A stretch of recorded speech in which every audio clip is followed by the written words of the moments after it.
안녕하세요. 100세까지 힘차게 달려가는 여러분의 건강 파트너 시니어 유튜브 크리에이터 맥스킴입니다.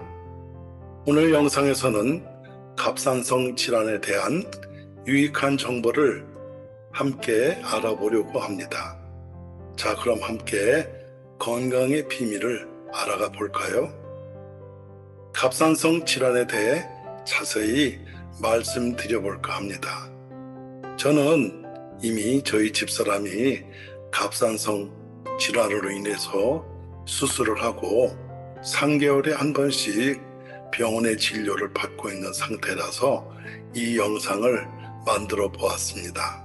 자, 그럼 갑상선 질환에 대해서 자세히 알아볼까 합니다. 갑상선 질환은 갑상선이 비정상적으로 작동하는 상태를 말합니다. 갑상선은 목의 앞쪽 위치한 작은 기관으로 대사 조절, 에너지 생산, 신체 성장 및 발달에 중요한 역할을 합니다. 갑상선 질환은 갑상선 기능이 과도하거나 부족할 경우에 발생할 수 있습니다. 가장 흔한 갑상선 질환은 다음과 같습니다.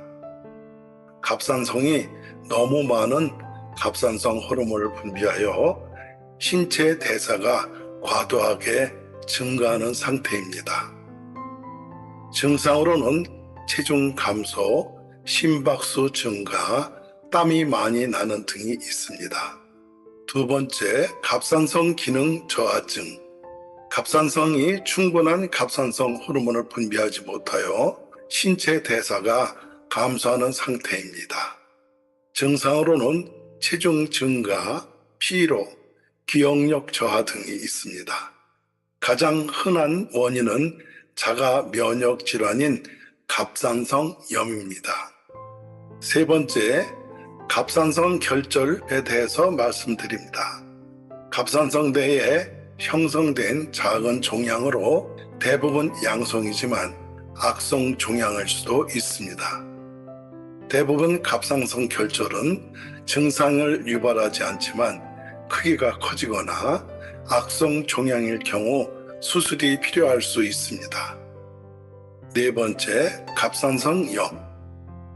갑상선이 염증으로 인한 질환으로 갑상선 기능 과활동 또는 저하를 유발할 수 있습니다. 갑상선염은 바이러스 감염, 자가면역 질환, 약물 반응 등 다양한 원인으로 발생할 수 있습니다. 진단은 혈액검사, 초음파, 방사선 검사 등을 통해 이루어집니다. 치료 방법은 갑상선 기능 조절 약물, 방사선 요오드 치료, 수술 등이 있으며 각각의 질환에 따라 적절한 치료 방법이 선택됩니다. 갑상선의 질환은 조기에 발견하고 치료하는 것이 중요합니다. 만약 갑상선 질환에 대한 의심이 있다면 내과 의사나 갑상선 전문의와 상담하여 정확한 진단과 적절한 치료를 받는 것이 좋습니다. 갑상선 질환은 왜 생기는 건가 알아보았습니다. 갑상선 질환은 다양한 원인으로 인해 발생할 수 있습니다. 주요 원인은 다음과 같습니다. 첫 번째, 자가 면역 질환. 갑상선 기능 과활동증인 병과 갑상선 기능 저하증인 갑상선염은 자가 면역 질환으로 알려져 있습니다. 자가 면역 질환은 면역 체계가 실수로 갑상선 조직을 공격하여 갑상선 기능을 조절하는 호르몬의 분비를 방해하는 것입니다. 두 번째, 갑상선염. 갑상선염은 갑상선의 염증으로 인한 질환입니다. 바이러스 감염, 세균 감염, 약물 반응 등 다양한 원인으로 발생할 수 있습니다.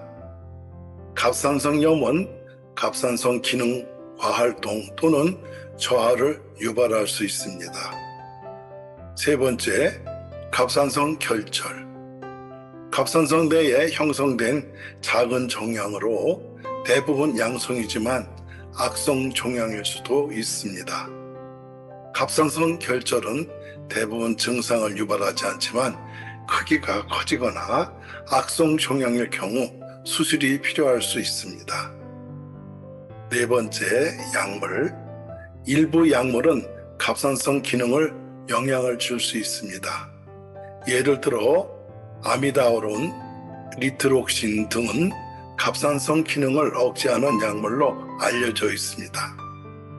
다섯 번째, 유전적 요인이 있을 수 있습니다.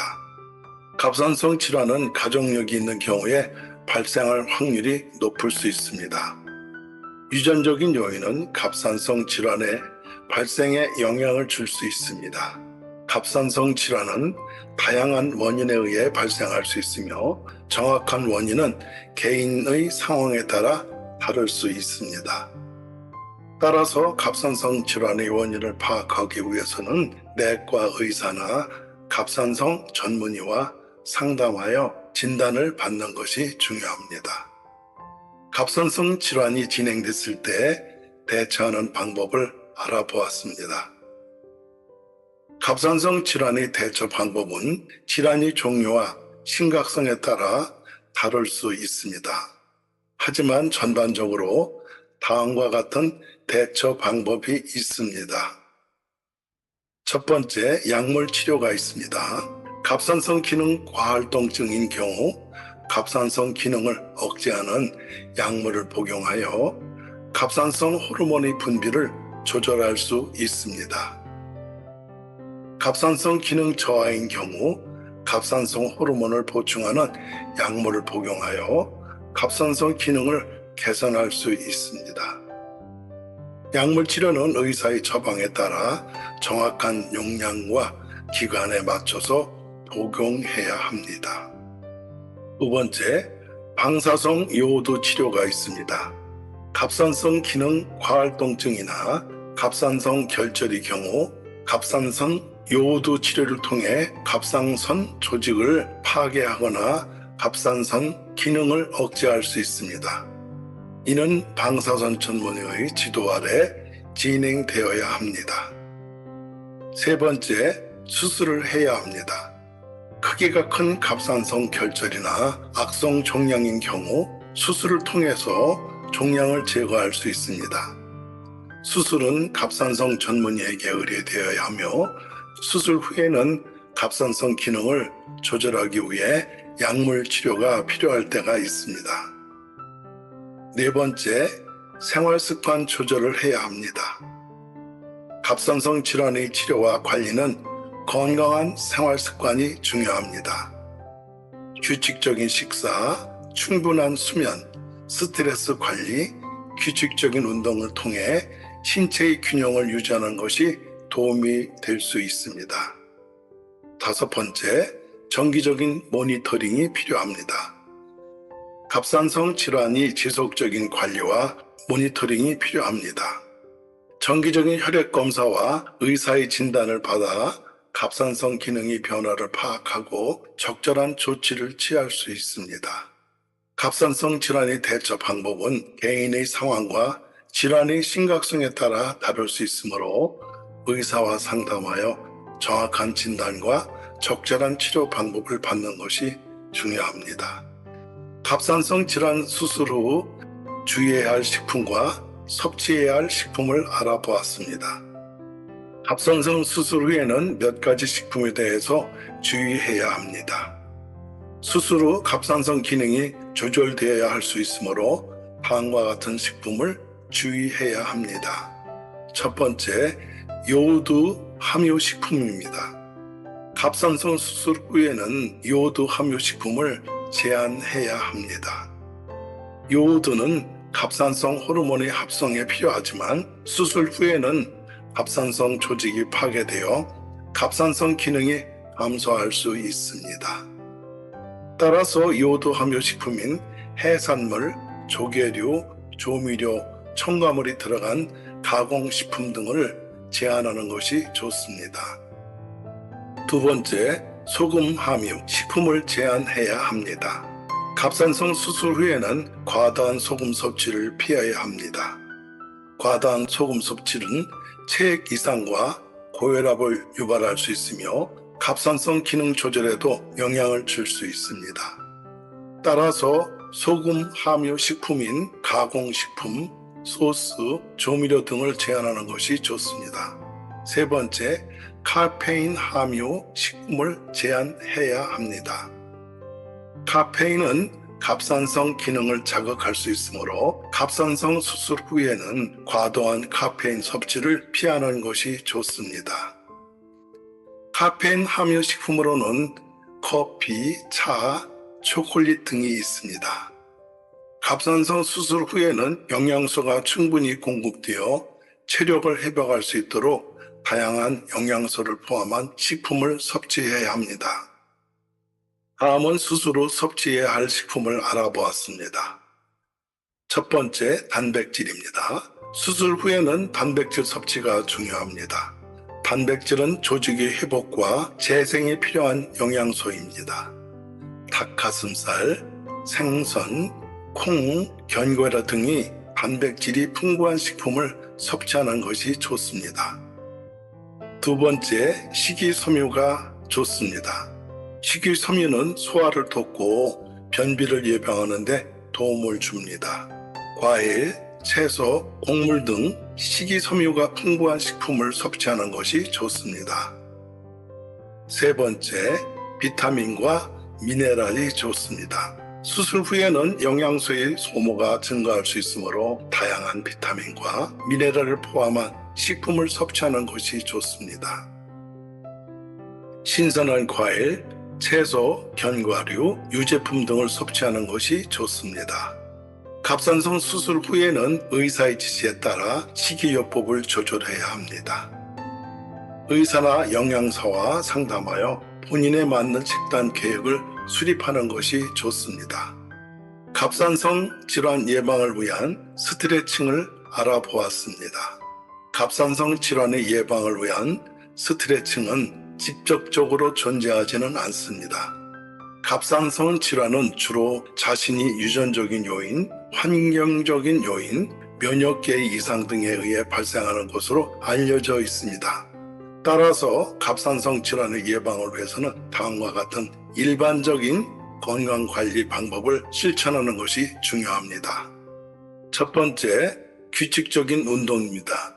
규칙적인 운동은 신체의 건강을 유지하는 데 도움을 줄 수 있습니다.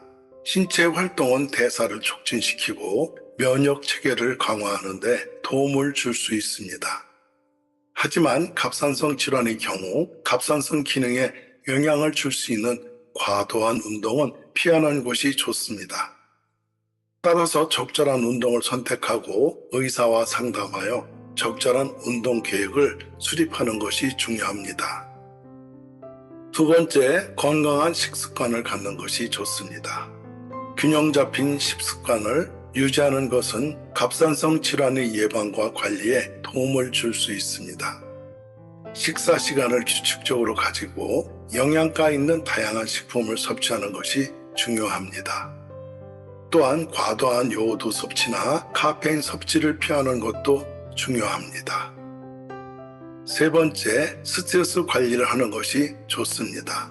스트레스는 갑상선 기능에 영향을 줄 수 있는 요인 중에 하나입니다. 스트레스를 관리하기 위해 휴식과 휴가를 적절히 취하고 심리적인 안정을 유지하는 것이 중요합니다. 명상, 요가, 호흡 운동 등의 스트레스 관리 기술을 활용하는 것도 도움이 될 수 있습니다. 네 번째, 정기적인 건강 검진을 받으세요. 갑상선 질환은 초기에는 증상이 나타나지 않을 수 있으므로 정기적인 건강 검진을 받는 것이 중요합니다.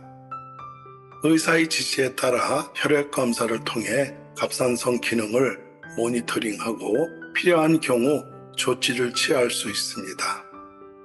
갑상선 질환의 예방을 위해서는 개인의 상황과 의사의 지시에 따라 적절한 건강관리 방법을 선택하는 것이 중요합니다.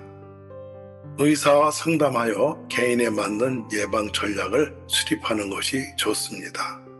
여러분 잘 보셨나요? 저는 이 영상 제작자 맥스킴입니다. 팩트에 기반한 유익한 정보만을 선별하여 전달하려고 노력하고 있습니다.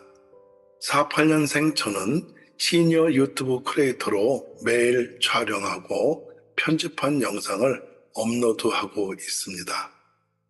여러분의 구독은 저에게 다음 영상 제작에 큰 동력이 됩니다. 그리고 좋아요 버튼을 눌러주시면 더욱 감사하겠습니다. 지금 바로 구독 버튼을 클릭해 주세요. 오늘도 건강하고 즐거운 하루 되시길 바라며 항상 행운이 함께 하시길 기원합니다. 감사합니다.